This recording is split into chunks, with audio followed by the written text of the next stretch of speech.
Camping's supposed to be peaceful. Just you, nature, and the sound of the fire crackling.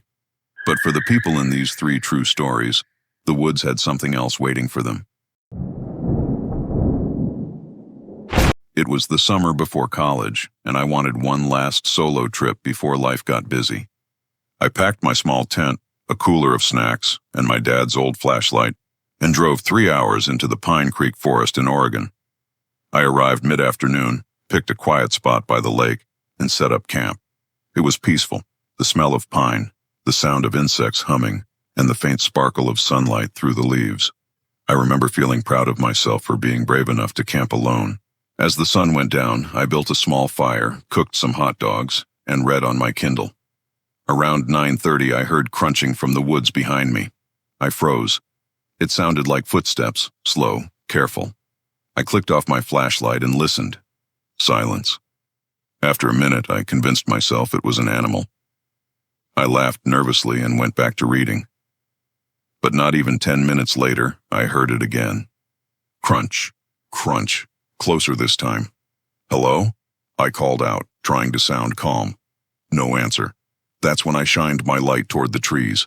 About 40 feet away, just beyond the reach of the light, I saw a shape. Tall, still, a human outline. I blinked, thinking maybe it was a tree. But then, it moved, just one step to the right. My stomach dropped. I yelled again, this time louder. "Hey, I can see you." Nothing, just the dark forest staring back. I doused my fire immediately and climbed into my tent. I tried calling for signal. Nothing. The area had no service. I gripped my knife and flashlight, and I didn't sleep at all that night. Every sound made my skin crawl. Around 3 a.m., I heard it again.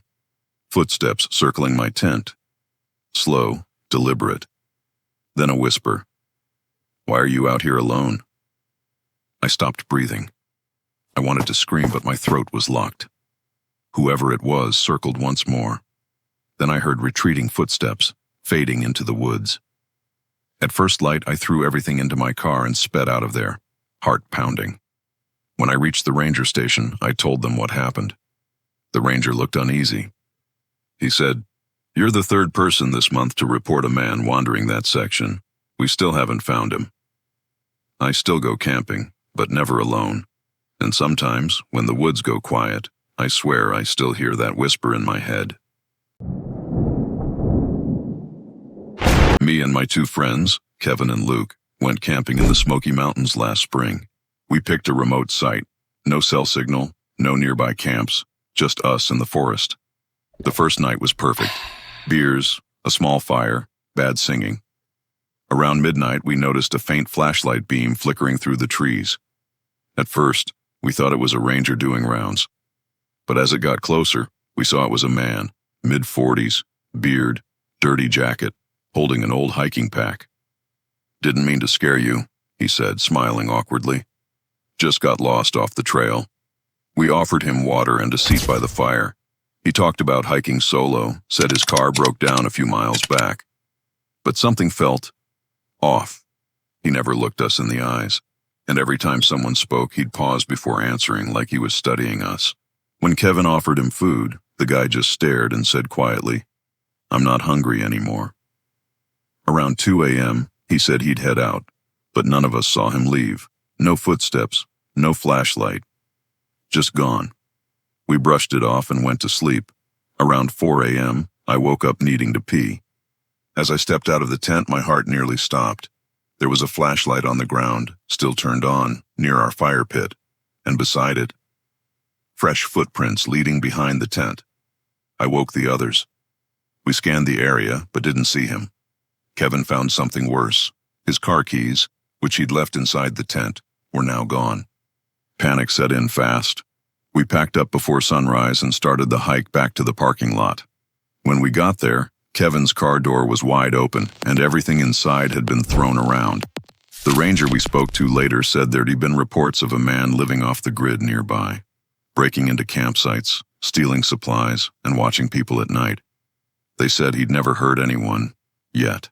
But sometimes I still wonder if that flashlight was his way of letting us know he could have done worse.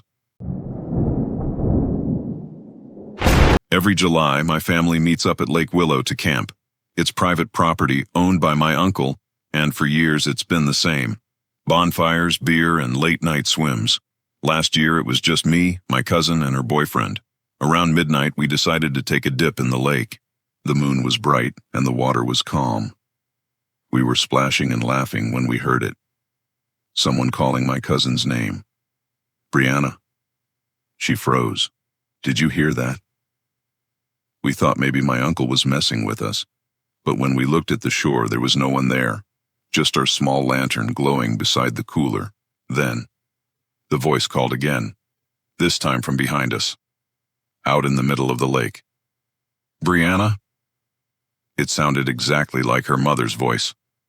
We swam fast to shore, shivering and laughing nervously. But when we got out, I realized something chilling. Our lantern wasn't where we left it. It was now sitting closer to the woods, flickering. We thought maybe wind blew it over. But as we approached, I saw footprints, bare, wet ones, leading from the water into the forest. We bolted to our tents and locked ourselves in my car till sunrise. The next morning, when my uncle came by, we told him everything. He got quiet and said, "You shouldn't have gone swimming after dark. People have heard things here for years, voices that sound familiar. They say it's the lake trying to lure people back." We laughed it off then, but I swear, sometimes when I close my eyes, I can still hear that voice, soft, echoing, calling my name this time.